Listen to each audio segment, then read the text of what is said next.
Bismillahirrahmanirrahim. Assalamu alaikum everyone. Today I'll be speaking about God's help. We all pray to God Almighty for His help. And there are times we feel that God's help is not reaching us or God is not answering our prayers. So let us today try to understand the concept of God's help or Nusrat as described in the Quran. So I'll be discussing two verses of the Quran, and based on these verses I'll be explaining how God Almighty helps us, or when does God's help come to us.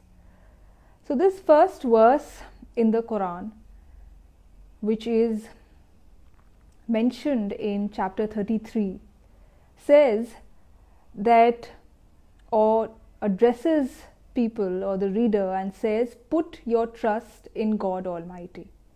Have trust or tawakkul in God Almighty. And there is another verse in chapter 4 that says, take your precautions.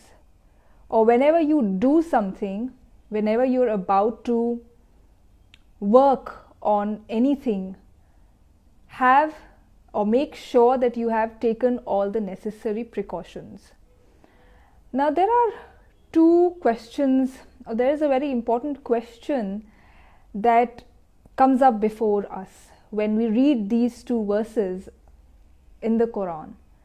The first verse, or the message contained in the first verse, tells us that we have to place our trust in God Almighty.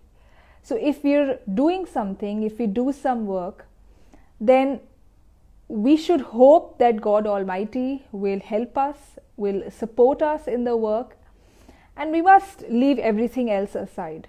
We should not focus on planning, and we should not focus on preparations, because that would mean that we are trusting our own self, our own capabilities. So our focus, however, should be to trust in God, not in ourselves. Now the second verse that I mentioned says that we should take all the necessary precautions possible whenever we embark on anything in life. So this verse obviously means that we must make elaborate plans, and we must do all the arrangements, all the calculations possible before venturing out to do anything in life. Now on the face of it, or apparently, it may seem to you that both these verses have a contradictory message. One is telling you to trust in God Almighty, the Creator, and the other is saying put your trust in yourself. Be sure of making all the preparations and doing all the strategic planning that is involved in the work that you want to do. So there is this contradiction. Should I trust myself or should I trust God? But the fact is that this verse, or these two verses, are not contradictory. They don't tell us opposite things, or they don't give us opposite messages. They both tell us different aspects of the same reality, and that is, how does God's help come to us? When does God's help come to us? And the fact is that God Almighty will not help you, or God Almighty's help will not come to you magically in this world. Nothing in this world happens magically or out of the blue. Nothing happens unusually or out of order.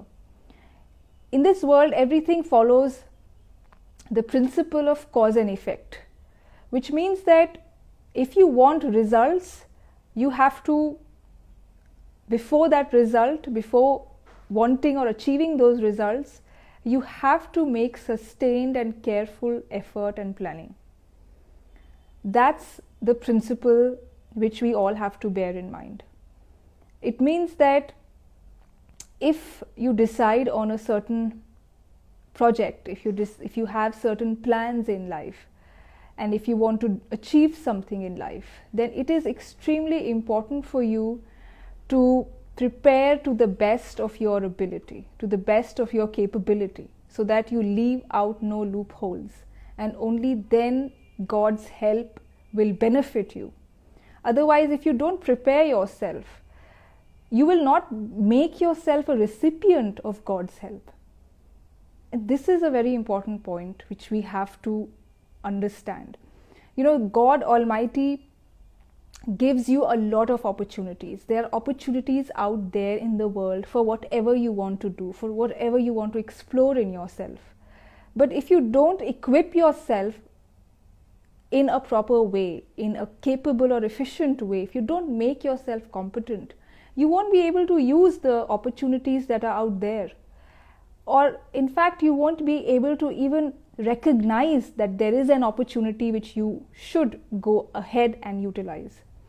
So this is why we have to be extremely considerate about taking into account all the factors responsible for making our plan successful, and only then God's help will benefit us.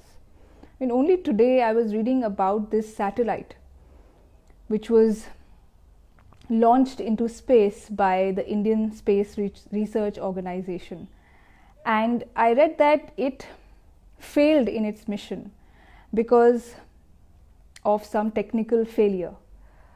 The principle with these satellites is that they have to be launched in a circular orbit, but due to some failure in a sensor, the satellite was launched into a wrong orbit.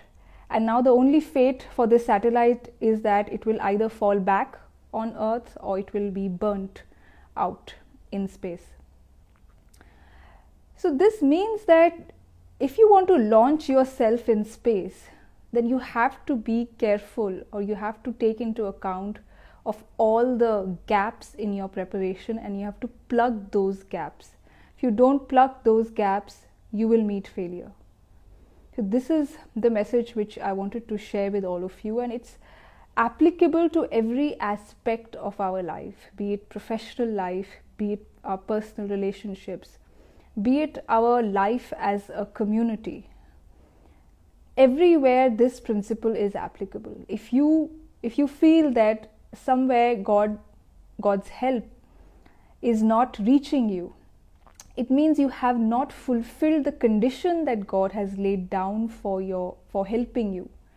You have to lay the groundwork. You have to do the groundwork so that God can then come and help you.